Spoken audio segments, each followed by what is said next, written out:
ദൈവ തിരുനാമം മഹത്വപ്പെടുമാറാകട്ടെ.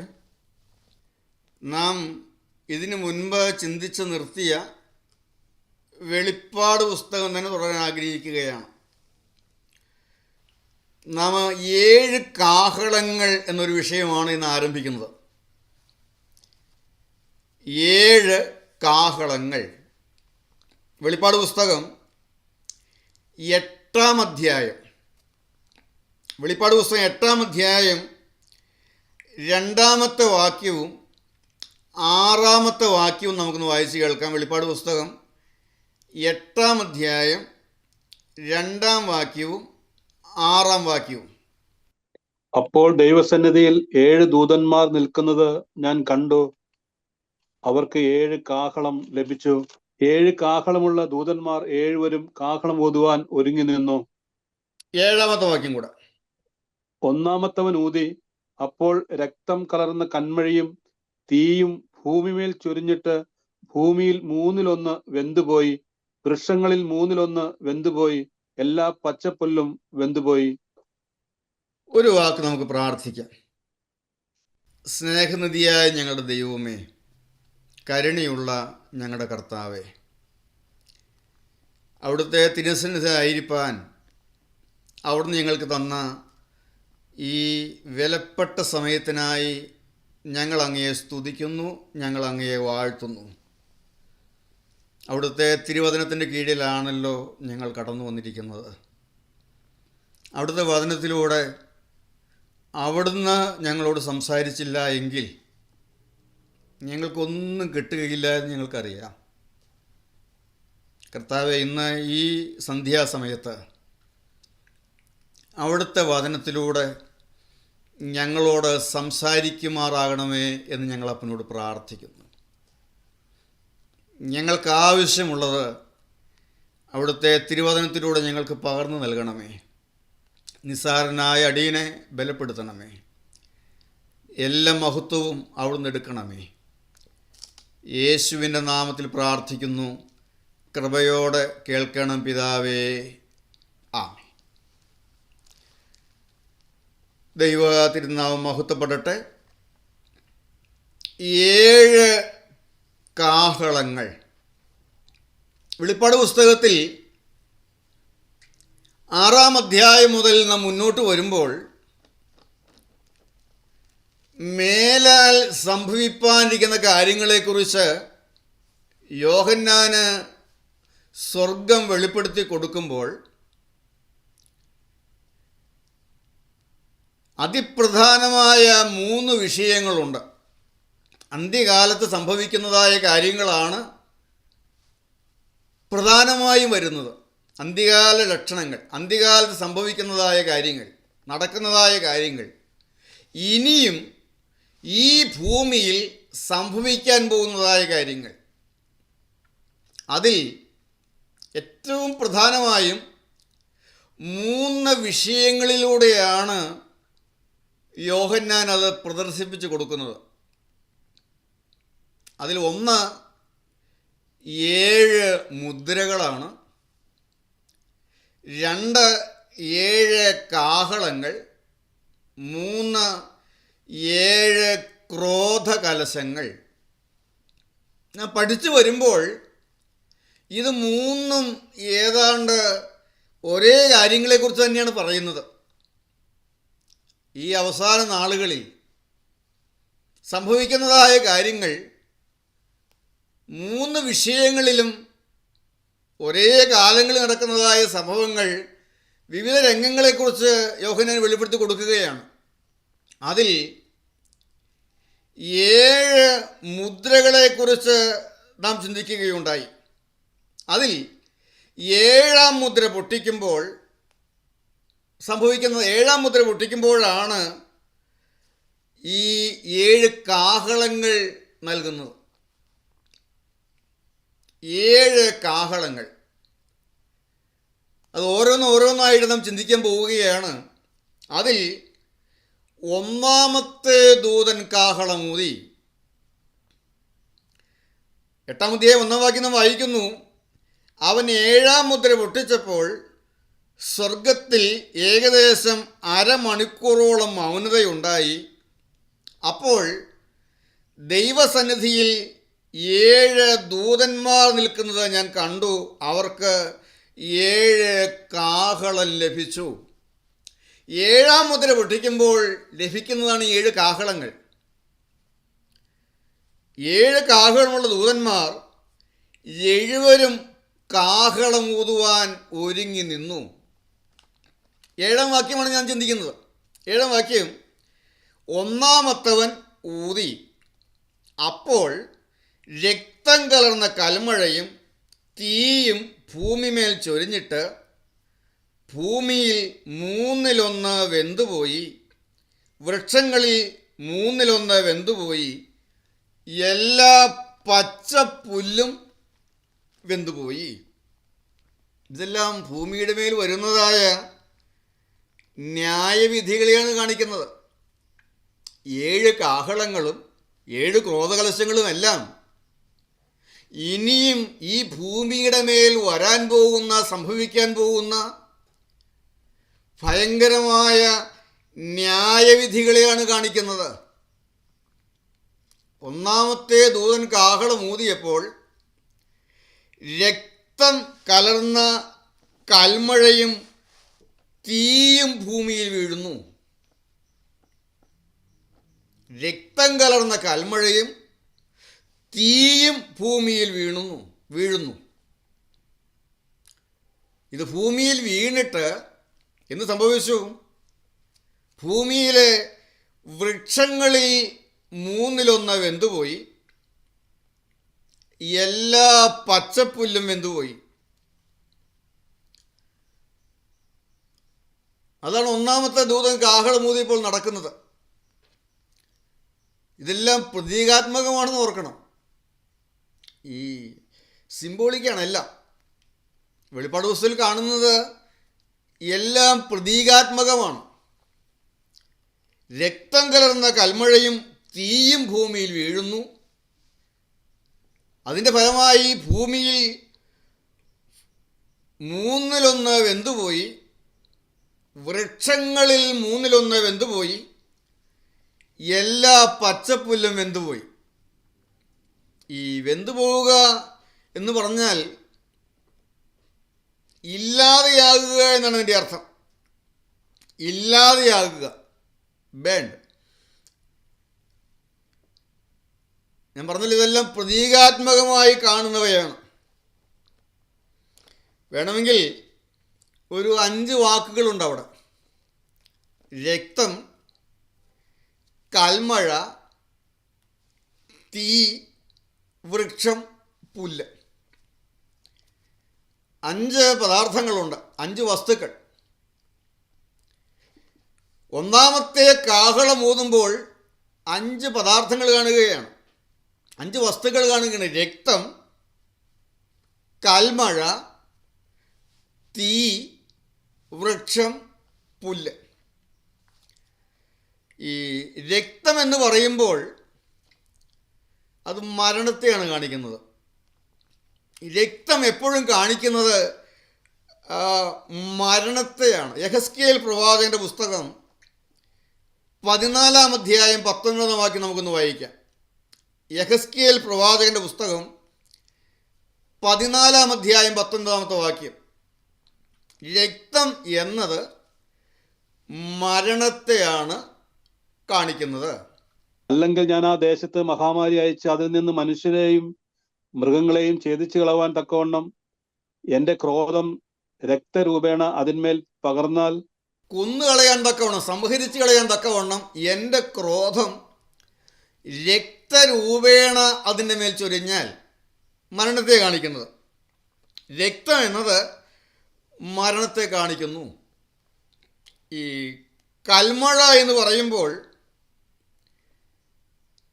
അത് ഒരു കല്ല് വീഴുന്നു വീഴുന്നത് പോലെ പെട്ടെന്ന് സംഭവിക്കുന്നതായ ശിക്ഷയാണ് കാണിക്കുന്നത്.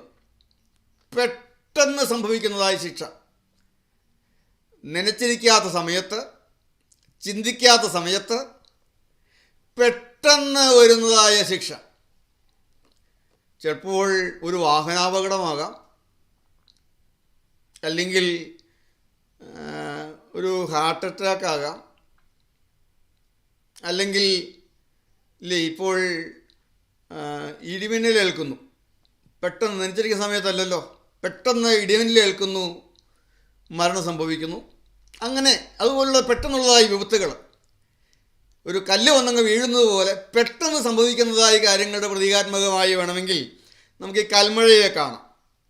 സഡൻ ജഡ്ജ്മെൻറ്റ്, പെട്ടെന്നുള്ളതായ ന്യായവിധി, ശിക്ഷ. തീ എന്ന് പറയുന്നത് ദൈവത്തിൻ്റെ കോപത്തെയാണ് കാണിക്കുന്നത്. ആവർത്തന പുസ്തകം 32-ാം അധ്യായം 22-ാമത്തെ വാക്യം.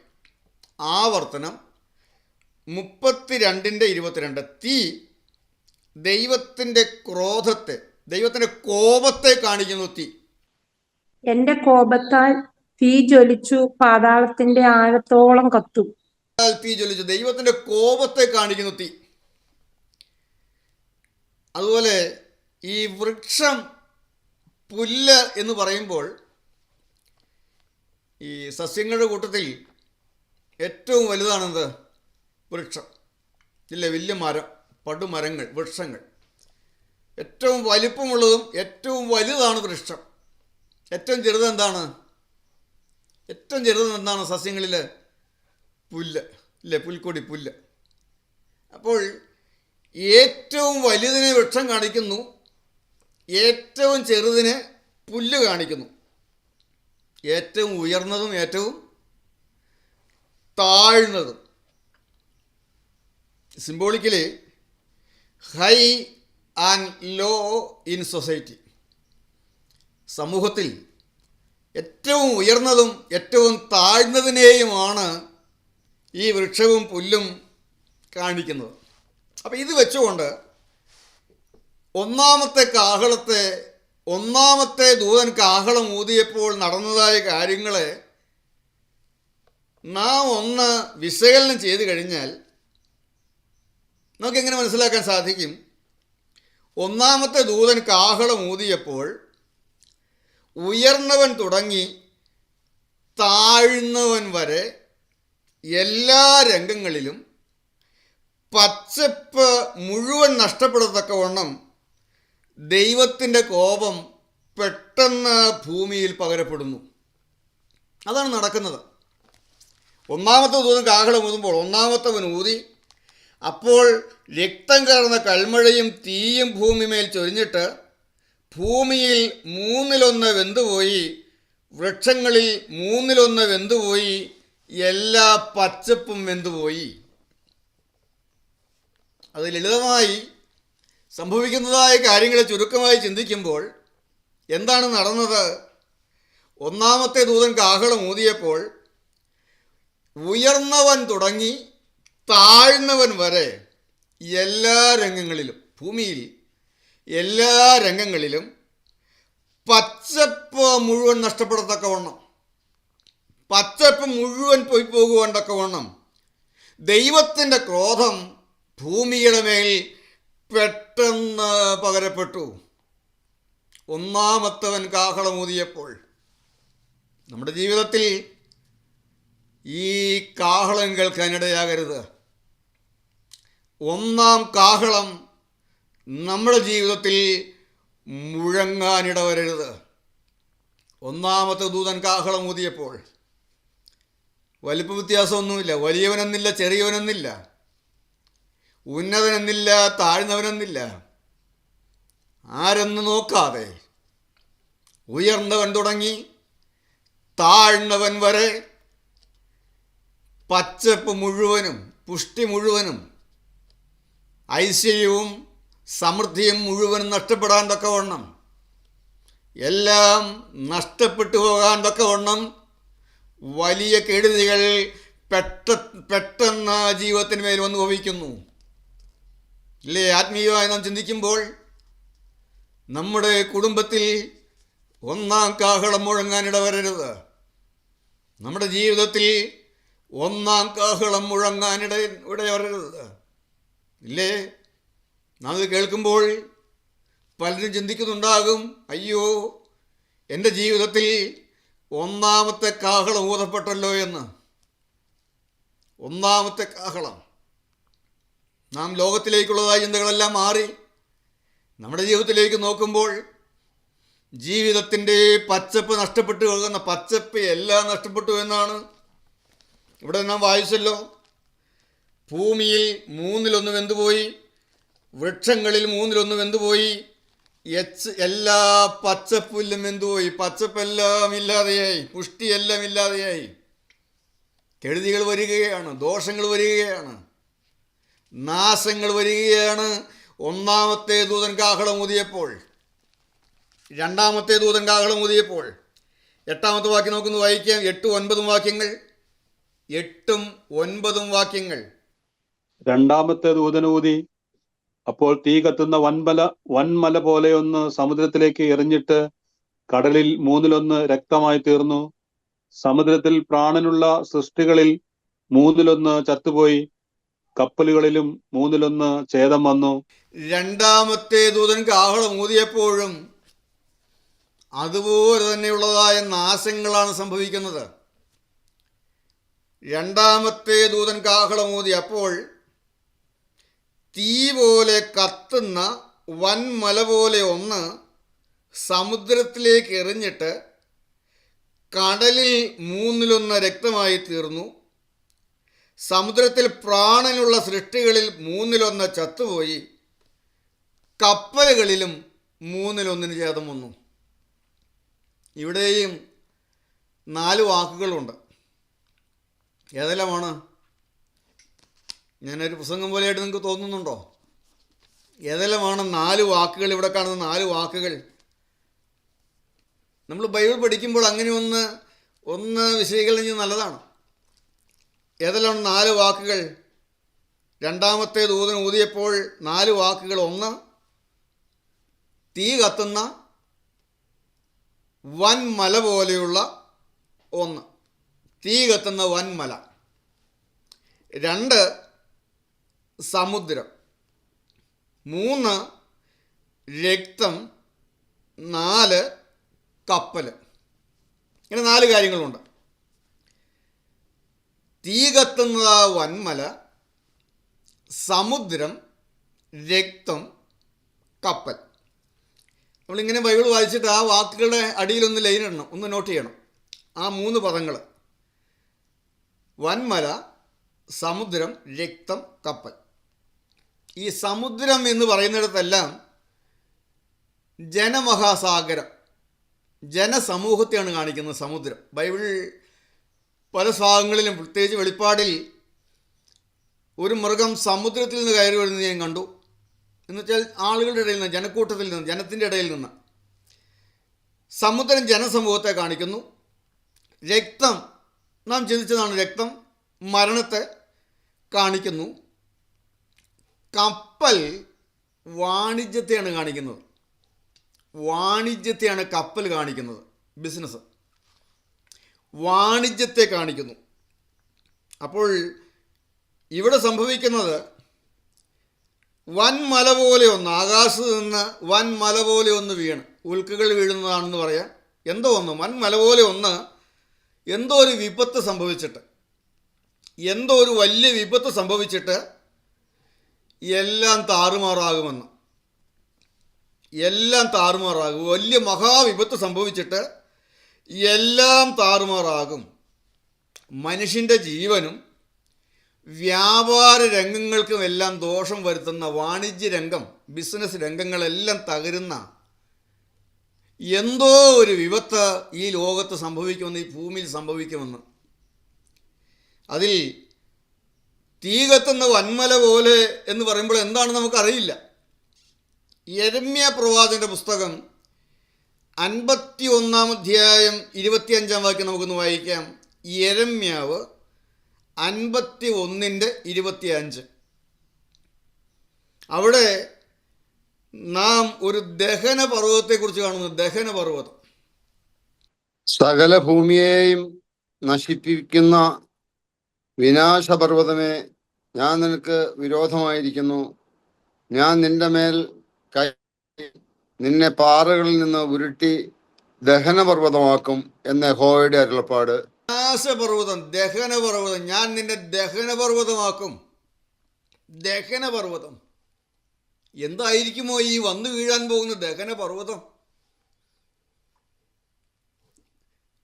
ബൈബിൾ നോക്കുമ്പോൾ അനേക ഉദാഹരണം നമുക്ക് കാണാൻ സാധിക്കും.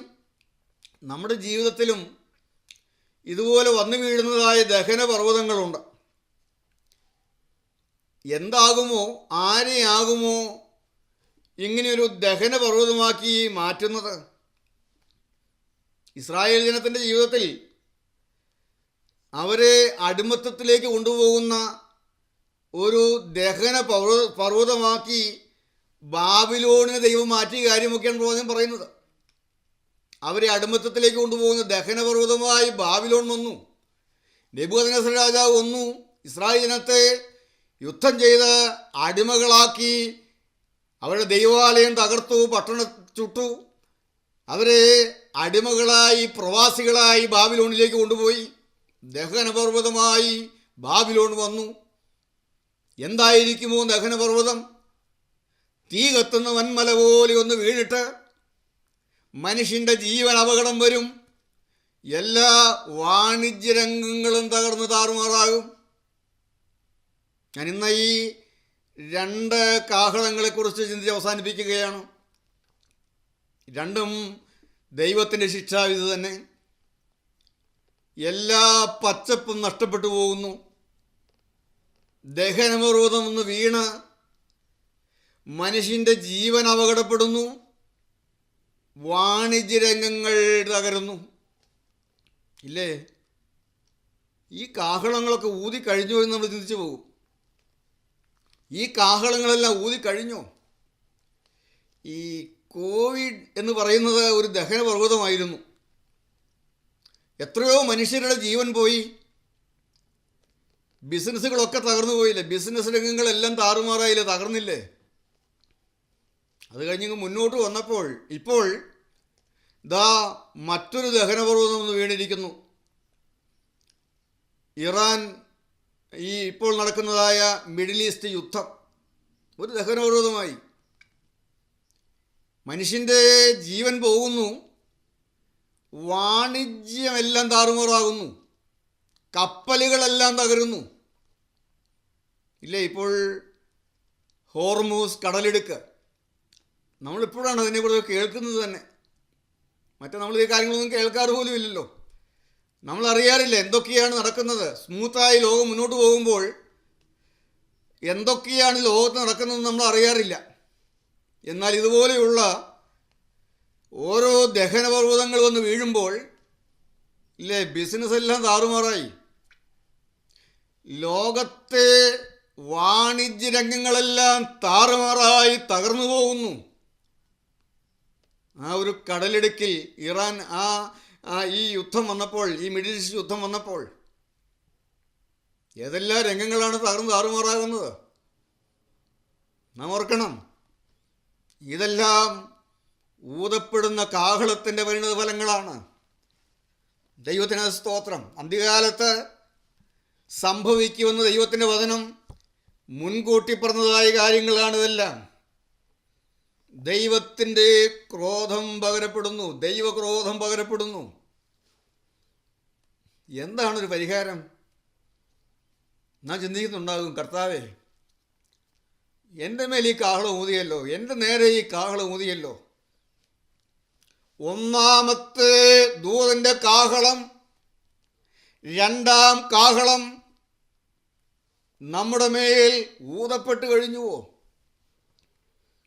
യെരമ്യാ പ്രവാചകന്റെ പുസ്തകം 4-ാം അധ്യായം 19 മുതലുള്ള വാക്യം നമുക്കൊന്ന് വായിക്കാം. യെരമ്യാ പ്രവാചകന്റെ പുസ്തകം 4-ാം അധ്യായം അതിൻ്റെ 19 മുതലുള്ളതായ വാക്യങ്ങൾ. എൻ്റെ ഉള്ളം കാഹളനാദവും യുദ്ധത്തിൻ്റെ ആർപ്പൂളിയും കേട്ടിരിക്കുന്നു. പ്രവാചകൻ വിലപിക്കുകയാണ്, വേദനയോടെ നിലവിളിക്കുകയാണ്, എൻ്റെ ഉള്ളിൽ ഈ കാഹളത്തിൻ്റെ നാദം ഞാൻ കേൾക്കുന്നല്ലോ എന്ന്, എൻ്റെ അകത്ത് കാഹള ശബ്ദം ഞാൻ കേൾക്കുന്നല്ലോ എന്ന്. നമുക്ക് വായിക്കാം യെരമ്യാവ് 4:19 മുതൽ. അയ്യോ എൻ്റെ ഉദരം എനിക്ക് നോവ് കിട്ടിയിരിക്കുന്നു. അയ്യോ എൻ്റെ ഹൃദയഭിത്തികൾ എൻ്റെ നെഞ്ചിടിക്കുന്നു. എനിക്ക് മിണ്ടാതെ ഇരുന്നുകൂടാ. എൻ്റെ ഉള്ളം കാഹളനാദവും യുദ്ധത്തിന്റെ ആർപ്പുവിളിയും കേട്ടിരിക്കുന്നു. എൻ്റെ ഉള്ളം, പ്രവാചകൻ പറയുകയാണ്, എൻ്റെ ഉള്ളം കാഹളനാദം കേട്ടിരിക്കുന്നു എന്ന്. എൻ്റെ ഉള്ളം കാഹളനാദം മുഴങ്ങപ്പെട്ടിരിക്കുന്നു എൻ്റെ ഉള്ളിൽ. എന്താണ് സംഭവിക്കുന്നത്? 20 മുതലായ വാക്യങ്ങൾ. നാശത്തിന്മേൽ നാശം വിളിച്ചു പറയുന്നു. ദേശമൊക്കെയും ശൂന്യമായി. പെട്ടെന്ന് എൻ്റെ കൂടാരങ്ങളും ഒരു ക്ഷണത്തിൽ എൻ്റെ തിരശീലകളും കവർച്ചയായി പോയി. എത്രത്തോളം ഞാൻ കൊടി കണ്ടു, കാഹളധ്വനി കേൾക്കേണ്ടി വരും. എത്രത്തോളം ഞാൻ ഈ കാഹളനാദം കേൾക്കേണ്ടി വരും. എൻ്റെ ഉള്ളം കാഹളനാദം കേട്ടിരിക്കുന്നു. ഞാൻ എത്രത്തോളം ഈ കാഹളധ്വനി കേൾക്കേണ്ടി വരും. ഇന്ന് നാം ഓരോരുത്തരും നമ്മുടെ സ്ഥാനങ്ങളെ ആയിരിക്കുന്നു. പ്രവാചകൻ പറയുന്നത് പോലെ പറയാൻ, എൻ്റെ ഉള്ളം ഈ കാഹളനാദം കേട്ടിരിക്കുന്നു. എത്രത്തോളം ഞാൻ ഈ കാഹളധ്വനി കേൾക്കേണ്ടി വരും. നമുക്ക് യോവേൽ പ്രവാചക പുസ്തകത്തിലേക്ക്, യോവേൽ പ്രവാചക പുസ്തകം 2-ാം അധ്യായം 1 മുതലായ വാക്യങ്ങൾ. യോവേൽ പ്രവാചകൻ്റെ പുസ്തകം 2-ാം അധ്യായം അതിൻ്റെ 1 മുതലായ വാക്യങ്ങൾ. എൻ്റെ ഉള്ളം കാഹളധ്വനി കേട്ടിരിക്കുന്നു, കാഹളനാദം കേട്ടിരിക്കുന്നു. വെളിപ്പാട് പുസ്തകത്തിൽ പറയുന്നു, 1-ാമത്തെ ദൂതൻ ഊതി, 2-ാമത്തെ ദൂതൻ കാഹളമൂതി, 3-ാമത്തെ ദൂതൻ കാഹളമൂതി എന്നൊക്കെ. അന്ന് യോഹന്നാൻ പത്മോസിൽ വെച്ച് ആ കാഹളനാദം കേട്ടു.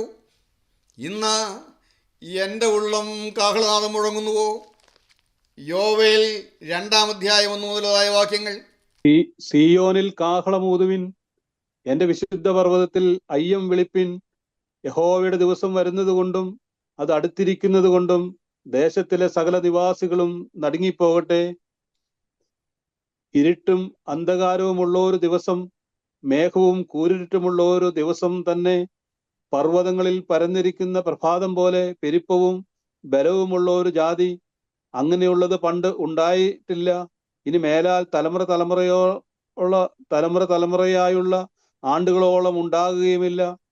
അവരുടെ മുമ്പിൽ തീ കത്തുന്നു, അവരുടെ പിമ്പിൽ ജ്വാല ദഹിപ്പിക്കുന്നു. അവരുടെ മുമ്പിൽ ദേശം ഏദൻ തോട്ടം പോലെയാകുന്നു, അവരുടെ പിറകിലോ ശൂന്യമായുള്ള മരുഭൂമി. അവരുടെ കയ്യിൽ നിന്ന് യാതൊന്നും ഒഴിഞ്ഞു പോകയില്ല. അവരുടെ രൂപം കുതിരകളുടെ രൂപം പോലെ, അവർ കുതിരച്ചേവകരെ പോലെ ഓടുന്നു. അവർ പർവ്വത ശിഖരങ്ങളിൽ രഥങ്ങളുടെ മുഴക്കം പോലെ കുതിച്ചു ചാടുന്നു. അഗ്നിജ്വാല താളടിയെ ദഹിപ്പിക്കുന്ന ശബ്ദം പോലെയും പടയ്ക്ക് നിരന്നു നിൽക്കുന്ന ശക്തിയുള്ള പടജനം പോലെയും തന്നെ. അവരുടെ മുമ്പിൽ ജാതികൾ നടുങ്ങുന്നു, സകല മുഖങ്ങളും വിളറിപ്പോകുന്നു. അവർ വീരന്മാരെ പോലെ ഓടുന്നു, യോദ്ധാക്കളെ പോലെ മതിൽ കയറുന്നു. അവർ പാത വിട്ടുമാറാതെ താന്താന്റെ വഴിയിൽ നടക്കുന്നു. അവർ തമ്മിൽ തിക്കാതെ താന്താന്റെ പാതയിൽ നേരെ നടക്കുന്നു. അവർ മുറിവേൽക്കാതെ ആയുധങ്ങളുടെ ഇടയിൽ കൂടി ചാടുന്നു.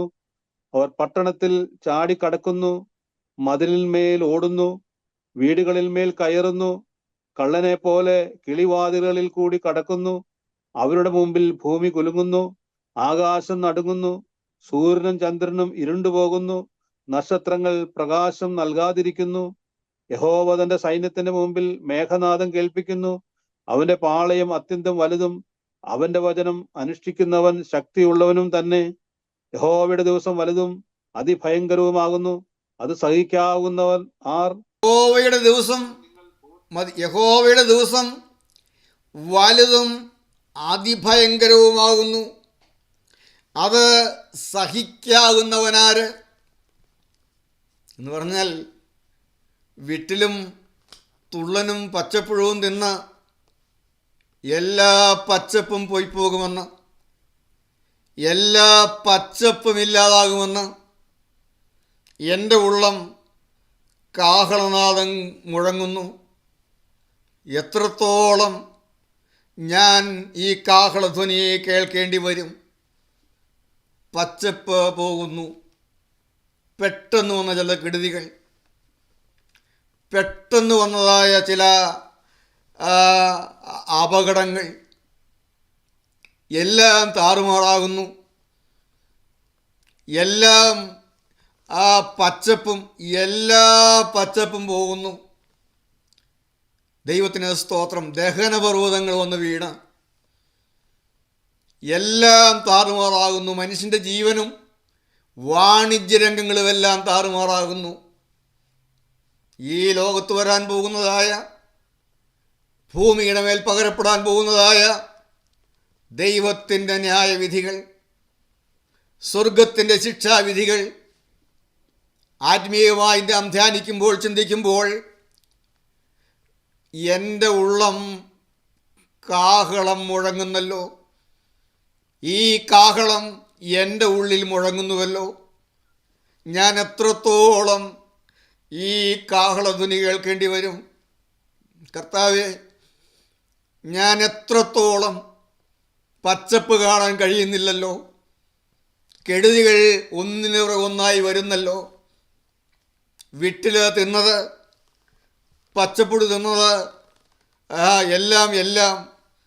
എല്ലാ പുഷ്ടിപ്പും നഷ്ടപ്പെട്ടു പോകുന്നുവല്ലോ. വിട്ടിലും തുള്ളലും പച്ചപ്പുഴവും തിന്ന് പച്ചപ്പെല്ലാം പോയി പോകുന്നല്ലോ. എന്താണൊരു പരിഹാരം? ഈ കാഹളത്തിൽ നിന്ന് രക്ഷപ്പെടാൻ എന്താണൊരു പരിഹാരമുള്ളത്? അതുകൂടെ പറഞ്ഞ് ഞാൻ ക്ലാസ് അവസാനിപ്പിച്ചു കൊള്ളാം. ഒരുപക്ഷെ നമ്മുടെ ജീവിതത്തിൻ്റെ ഏതെങ്കിലുമൊക്കെ മേഖലകളിൽ ഈ കാഹളം മുഴങ്ങുന്നില്ലേ? എന്താണൊരു പരിഹാരം? യോവേൽ പ്രവാചകന്റെ പുസ്തകം 2-ാം അധ്യായത്തിൻ്റെ 12 മുതലുള്ളതായ വാക്യങ്ങൾ വായിക്കുമ്പോൾ നാം കാണുന്നുണ്ട്. എന്താണ് പറയുന്നത്? എന്നാൽ ഇപ്പോഴെങ്കിലും നിങ്ങൾ പൂർണ്ണ ഹൃദയത്തോടും ഉപവാസത്തോടും കരച്ചിലോടും വിലാപത്തോടും കൂടെ എങ്കിലേക്ക് തിരിയുമെന്ന് യഹോവയുടെ അരുളപ്പാട്. വസ്ത്രങ്ങളെയല്ല, ഹൃദയങ്ങളെ തന്നെ കീറി നിങ്ങളുടെ ദൈവമായ യഹോവയുടെ അടുക്കലേക്ക് തിരിയുവിൻ. അവൻ കൃപയും കരുണയും ദീർഘക്ഷമയും മഹാദയമുള്ളവനല്ലോ. അവൻ അനർത്ഥത്തെക്കുറിച്ച് അനുതപിക്കും. നിങ്ങളുടെ ദൈവമായ യഹോവ വീണ്ടും അനുതപിച്ച് തനിക്ക് ഭോജനയാകവും പാനീയാകവുമായുള്ള ഒരു അനുഗ്രഹം വെച്ചേക്കയില്ലയോ? ആർക്കറിയാം? സിയോനിൽ കാഹളമൂതുവീൻ, ഒരു ഉപവാസം നിയമിപ്പീൻ, സഭായോഗം വിളിപ്പീൻ, ജനത്തെ കൂട്ടിവരുത്തുവീൻ, സഭയെ വിശുദ്ധീകരിപ്പീൻ, മൂപ്പന്മാരെ കൂട്ടിവരുത്തുവിൻ, പൈതങ്ങളെയും മുലകുടിക്കുന്നവരെയും ഒരുമിച്ച് കൂട്ടുവിൻ. മണവാളൻ മണവറയും മണവാട്ടി ഉള്ളറയും വിട്ട് പുറത്തു വരട്ടെ. യഹോവയുടെ ശുശ്രൂഷകന്മാരായ പുരോഹിതന്മാർ പൂമുഖത്തിൻ്റെയും യാഗപീഠത്തിൻ്റെയും മധ്യേ കരഞ്ഞും കൊണ്ട്, യഹോവേ, നിന്റെ ജനത്തോട് ക്ഷമിക്കണമേ. ജാതികൾ അവരുടെ മേൽ വാഴുവാൻ തക്കവണ്ണം നിന്റെ അവകാശത്തെ നിന്നേൽപ്പിക്കരുതേ. അവരുടെ ദൈവം എവിടെയെന്ന് ജാതികളുടെ ഇടയിൽ പറയുന്നത് എന്തിന് എന്നിങ്ങനെ പറയട്ടെ. എന്താണൊരു പരിഹാരം? ഉള്ളം കാഹളം മുഴങ്ങുമ്പോൾ എന്താണ് ദൈവമക്കൾ ചെയ്യേണ്ടത്? നാശമെടുത്തിരിക്കുമ്പോൾ ദൈവമക്കൾ എന്താണ് ചെയ്യേണ്ടത്? ദഹനപർവ്വതങ്ങൾ ഒന്ന് വീണെല്ലാം താറുമാറാക്കുമ്പോൾ ദൈവമക്കൾ എന്താണ് ചെയ്യേണ്ടത്? യുദ്ധങ്ങൾ, അന്ത്യകാല ലക്ഷണങ്ങൾ, അനർത്ഥങ്ങൾ എല്ലാം വരുമ്പോൾ ദൈവമക്കൾ എന്താണ് ചെയ്യേണ്ടത്? നിരാശപ്പെട്ട് വാഴി തറന്നിരിക്കുകയാണോ? അതോ എളിക്ക് കയ്യും കൊടുത്ത് നെടുവേർപ്പെടുകയാണോ? എന്താണ് ദൈവമക്കൾ ചെയ്യേണ്ടത്? പൂർണ്ണ ഹൃദയത്തോടും ഉപവാസത്തോടും കരച്ചിലോടും വിലാപത്തോടും കൂടെ യഹോവയെങ്കിലേക്ക് തിരിയുക. വസ്ത്രങ്ങളെയല്ല, ഹൃദയങ്ങളെ തന്നെ കീറി യഹോവയുടെ അടുക്കലേക്ക് വരുവീൻ. നമ്മുടെ ദൈവം അവൻ കൃപയും കരുണയും ദീർഘ ദീർഘക്ഷമയുമുള്ള ദൈവമാണ്. അവൻ നമ്മെ വീണ്ടും പച്ചപ്പ് തരുന്ന ദൈവമാണ്. നമുക്ക് വീണ്ടും പച്ചപ്പ് തരുന്നതായ ദൈവമാണ്. നിങ്ങൾ അനുദപിച്ച് ദൈവസന്നിധിയോടടുത്ത് വരിക. വീണ്ടും പറയുന്നു, സിയോനിൽ കാഹളം ഊതുവീൻ, ഒരു ഉപവാസം നിയമിപ്പീൻ. ദൈവത്തിന് സ്തോത്രം. ശിക്ഷയുടെ കാഹളം അകത്ത് മുഴങ്ങുമ്പോൾ ദൈവമക്കൾ സിയോനിൽ കാഹളം ഊതണം. ജനത്തെ കൂട്ടിവരുത്തണമെന്ന്. എന്താണ്? സഭായോഗം വിളിക്കണം, ഒരു ഉപവാസം നിയമിക്കണം, സഭായോഗം വിളിക്കണം, ജനത്തെ കൂട്ടിവരുത്തണം, സഭയെ വിശുദ്ധീകരിക്കണം, മൂപ്പന്മാരെ കൂട്ടിവരുത്തണം. ഇതൊക്കെ ഓരോന്നോരോന്നായിട്ട് നാം വായിക്കണം, ഓരോന്നോരോന്നായിട്ട് ചിന്തിക്കണം. പൈതങ്ങളെയും മുല കുടിക്കുന്നവരെയും ഒരുമിച്ച് കൂട്ടുവിൻ. മണവാളൻ മണവറയും മണവാട്ടി ഉള്ളറയും വിട്ട് പുറത്തു വരട്ടെ. യഹോവയുടെ ശുശ്രൂഷകന്മാരായ പുരോഹിതന്മാർ പൂമുഖത്തിൻ്റെയും യാഗപീഠത്തിൻ്റെയും മധ്യേ കരഞ്ഞും കൊണ്ട്, യഹോവേ, നിന്റെ ജനത്തോട് ക്ഷമിക്കണമേ, ജാതികൾ അവരുടെ മേൽ വാഴുവാൻ തക്കവണ്ണം നിന്റെ അവകാശത്തെ നിന്ദയ്ക്കേൽപ്പി അവർ കരഞ്ഞ് പ്രാർത്ഥിക്കണമെന്ന്. പുരോഹിതന്മാർ കരഞ്ഞ് പ്രാർത്ഥിക്കണം.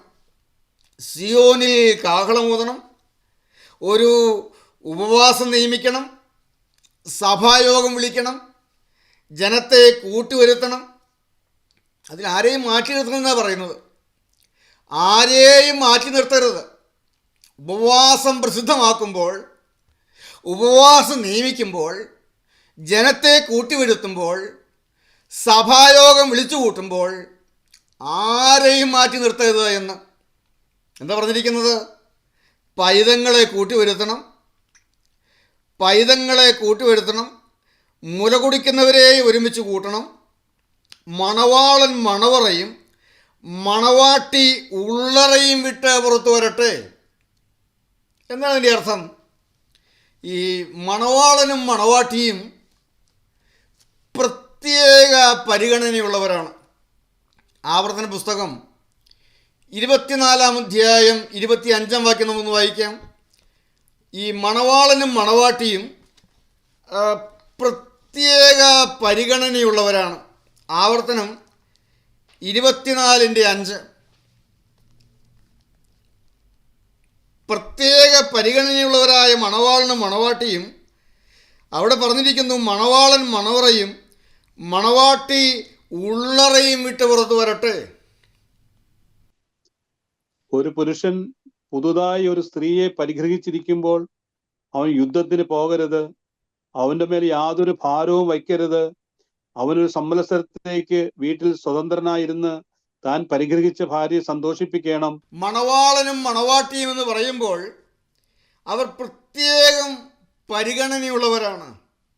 എന്നാൽ അവരുടെ വിവാഹ സന്തോഷം വരെയും മാറ്റിവെച്ച് സ്വകാര്യ ആനന്ദങ്ങളെ വിട്ട് എല്ലാവരും ചേർന്ന് ദൈവസന്നിധിയിൽ വരണം. പുരോഹിതന്മാർ, യഹോവയുടെ ശുശ്രൂഷകന്മാരായ പുരോഹിതന്മാർ പൂമുഖത്തിൻ്റെയും യാഗപീഠത്തിൻ്റെയും മധ്യേ കരഞ്ഞും കൊണ്ട്, ദൈവാലയത്തിൻ്റെ പൂമുഖത്തിൻ്റെയും യാഗപീഠത്തിൻ്റെയും മധ്യേ കരഞ്ഞും കൊണ്ട്. നമുക്കറിയാം, പൂമുഖം എന്ന് പറയുന്നത് ദൈവാലയത്തിൻ്റെ അകത്തേക്കുള്ള പ്രവേശന കവാടമാണ്. ആലയത്തിൻ്റെ അകത്തേക്കുള്ള പ്രവേശന കവാടമാണ് പൂമുഖം എന്ന് പറയുന്നത്. ദൈവത്തിൻ്റെ ആലയത്തിലേക്ക് അങ്ങ് കയറുമ്പോൾ ആദ്യം കാണുന്നതാണ് യാഗപീഠം. ഇവിടെ പൂമുഖത്തിൻ്റെയും യാഗപീഠത്തിൻ്റെയും മധ്യയെ പുരോഹിതന്മാർ കരഞ്ഞും കൊണ്ട് നിൽക്കട്ടെ എന്ന് പറഞ്ഞാൽ, ഈ പുരോഹിതൻ ഇതിൻ്റെ രണ്ടിൻ്റെയും ഇടയിലുള്ളതായ സ്ഥലം എന്ന് പറയുന്നത് പുരോഹിതൻ നിന്ന് ശുശ്രൂഷിക്കുന്നതായ സ്ഥലമാണ്. പൂമുഖത്തിലൂടെ ആലയത്തിൻ്റെ ഉള്ളിലേക്ക് യാഗവസ്തുവുമായി കയറി വരുന്നതായ ആ വിശ്വാസിയെ, ഇസ്രായേലിനെ, അവൻ്റെ യാഗവുമായുള്ള ബന്ധത്തിൽ യാഗപീഠത്തോട് അടുപ്പിക്കുന്നവനാണ് പുരോഹിതൻ. അവൻ്റെ പാപത്തിൻ്റെ പരിഹാരം വരുത്തുന്നവൻ, പ്രായശ്ചിത്തം വരുത്തുന്നവൻ, ഇതെല്ലാമാണ് ഇവിടെ അർത്ഥമാക്കുന്നത്. എന്ന് പറഞ്ഞു കഴിഞ്ഞാൽ യാഗപീഠത്തോട് അടുപ്പിക്കണം. യാഗപീഠം ക്രൂശാണ്, ക്രിസ്തുവാണ്, കാൽവറിയാണ്. നമ്മുടെ യാഗപീഠം കാൽവറിയാം യാഗപീഠമാണ്. പുരോഹിതന്മാർ അവരുടെ ഔപചാരികമായ ശുശ്രൂഷകൾ, ഒഫീഷ്യൽ ശുശ്രൂഷകളെല്ലാം വിട്ടിട്ട് ജനത്തെ ആലയത്തിൻ്റെ ഭൂമുഖത്തിനും യാഗപീഠത്തിൻ്റെയും ഇടയിൽ നിന്ന് യാഗപീഠവുമായി ജനത്തെ ബന്ധിപ്പിക്കട്ടെ. മറ്റു കാര്യങ്ങളെല്ലാം വിട്ടിട്ട്, ഔപചാരികമായിട്ടുള്ള മറ്റു കാര്യങ്ങളെല്ലാം വിട്ടിട്ട് ജനത്തെ യാഗപീഠത്തോട് ബന്ധിപ്പിക്കട്ടെ, ക്രിസ്തുവിനോട് ബന്ധിപ്പിക്കട്ടെ, കാൽവറിയോട് ബന്ധിപ്പിക്കട്ടെ, ക്രൂശിനോട് ബന്ധിപ്പിക്കട്ടെ. എന്താണ് പുരോഹിതൻ പ്രാർത്ഥിക്കേണ്ടത്? യഹോവേ, നിന്റെ ജനത്തോട് ക്ഷമിക്കണമേ. ഓരോരുത്തരെയും കൈക്ക് പിടിച്ചിട്ട് ആലയത്തിന് ഭൂമുഖത്തിൽ വരുന്ന ഓരോരുത്തരെയും കൈക്ക് പിടിച്ച് ആലയത്തിൻ്റെ ഉള്ളിലേക്ക് കൊണ്ടുവന്ന് യാഗപീഠത്തോട് ബന്ധിപ്പിച്ച് യഹോവേ, നിന്റെ ജനത്തോട് ക്ഷമിക്കണമേ എന്ന് കരയട്ടെ എന്ന്. ദൈവത്തിന് സ്തോത്രം, എൻ്റെ കരുണയുള്ള കർത്താവിന് സ്തോത്രം. യഹോവേ, നിന്റെ ജനത്തോട് ക്ഷമിക്കണമേ പറയും. സൗമീൻ കാലോസ് കുറിയേലായിസോൻ എന്നൊക്കെ പറയും. കുറിയേലായിസോൻ കുറിയേലായിസോൻ എന്നൊക്കെ പറയും. ദൈവത്തിന് സ്തോത്രം, എൻ്റെ കരുണയുള്ള കർത്താവിന് മഹത്വം. കുറിയേലായിസോൻ കുറിയേലായിസോൻ എന്ന് പറയാനായിട്ട് പറയും. സൗമീൻ കാലോസ് കുറിയേലായിസോൻ എന്ന് പറയും. കർത്താവേ, ഞങ്ങളോട് കരുണ ചെയ്യണമേ. Lord have Mercy upon me. ഞങ്ങളോട് കരുണ ചെയ്യണമേ. ദയതോന്നി ഞങ്ങളോട് കരുണ ചെയ്യണമേ. മനസ്സിലും ഞങ്ങളോട് കരുണ ചെയ്യണമേ. ദൈവത്തിന് സ്തോത്രം. ഇങ്ങനെ ചെയ്താൽ വാഗ്ദത്തങ്ങൾ പ്രാപിക്കും. ഈ കാഹളത്തിൻ്റെ ശിക്ഷാവിധിയിൽ നിന്ന് വിടുതൽ ലഭിക്കുമെന്ന് അങ്ങോട്ട് വായിക്കുമ്പോൾ 2-ാം അധ്യായം യോവേൽ 2-ാം അധ്യായത്തിൻ്റെ 18 മുതലുള്ളതായ വാക്യങ്ങൾ നാം വായിക്കുമ്പോൾ, ഇങ്ങനെ ചെയ്താൽ അങ്ങനെ യഹോവ ദേശത്തിന് വേണ്ടി തീഷ്ണത, അങ്ങനെ യഹോവ തൻ്റെ ദേശത്തിന് വേണ്ടി തീഷ്ണത കാണിച്ച് തൻ്റെ ജനത്തെ ആദരിച്ച് യഹോവ തൻ്റെ ജനത്തിന് ഉത്തരമരുളുമെന്ന്. ദൈവത്തിന് സ്തോത്രം. കീട്ട് വായിച്ചതിന് സമയം പോയതുകൊണ്ട് ഞാൻ വായിക്കുന്നില്ല. കീട്ട് വായിച്ച് വരുമ്പോൾ നാം കാണുന്നുണ്ട് അതിൻ്റെ 22-ാമത്തെ വാക്യം, നഷ്ടപ്പെട്ടു പോയ പച്ചപ്പ് തരുമെന്ന്, വിട്ടിലും തുള്ളനും പച്ചപ്പുഴുന്നു കളഞ്ഞ കാലങ്ങൾക്ക് പകരം തരുമെന്ന്, എല്ലാ പച്ചപ്പും നഷ്ടപ്പെട്ടു പോയോ മടക്കി തരുമെന്ന്. 22 മുതലായ വാക്യങ്ങൾ, വയലിലെ മൃഗങ്ങളെ ഭയപ്പെടേണ്ട, മരുഭൂമിയിലെ പുൽപ്പുറങ്ങൾ പച്ച വയ്ക്കുന്നു, വൃക്ഷം ഫലം കായ്ക്കുന്നു, അത്തിവൃക്ഷവും മുന്തിരിവള്ളിയും അനുഭവപുഷ്ടി നൽകുന്നു. സിയോൻ മക്കളെ ഘോഷിച്ചുല്ലസിച്ച് നിന്റെ ദൈവമായ യഹോവയിൽ സന്തോഷിപ്പീൻ. അവൻ തക്ക അളവായി നിങ്ങൾക്ക് മുൻമഴ തരുന്നു. അവൻ മുമ്പേ പോലെ നിങ്ങൾക്ക് മുൻമഴയും പിന്മഴയുമായ വർഷം പെയ്യിച്ചു തരുന്നു. അങ്ങനെ കളപ്പുരകൾ ധാന്യം കൊണ്ട് നിറയും, ചക്കുകൾ വീഞ്ഞും എണ്ണയും കൊണ്ട് കവിയും.